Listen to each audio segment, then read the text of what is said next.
জাপানের পশ্চিমাঞ্চলের ইয়াওয়াতা শহরের মেয়র শোকো কাওয়াতা মাতৃত্বকালীন ছুটিতে যাওয়ার ঘোষণা দিয়েছেন, কিন্তু এই সিদ্ধান্ত ঘিরে দেশ জুড়ে শুরু হয়েছে তুমুল আলোচনা। প্রশ্ন উঠেছে, নির্বাচিত একজন জনপ্রতিনিধি সন্তান জন্ম দেওয়ার জন্য দায়িত্ব থেকে সাময়িক বিরতি নিতে পারেন কিনা।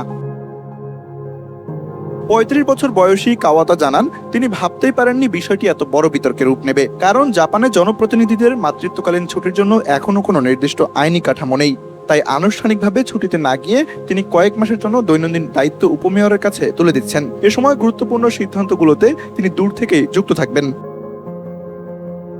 সামাজিক যোগাযোগ মাধ্যমে এ নিয়ে মতামত দুই ভাগে বিভক্ত। অনেকেই বলছেন সন্তান জন্ম দেওয়া ও লালন পালন সহজ নয়। কাওয়াতা পরিবার ও দায়িত্ব দুটোর মধ্যে ভারসাম্য আনার চেষ্টা করছেন। তাদের মতে এই উদ্যোগ ভবিষ্যতে আরো বেশি নারীকে রাজনীতিতে আসার সাহস দেবে। অন্যদিকে সমালোচকদের দাবি, একজন জনপ্রতিনিধির দীর্ঘ সময়ের জন্য দায়িত্ব থেকে সরে দাঁড়ানো ঠিক নয়।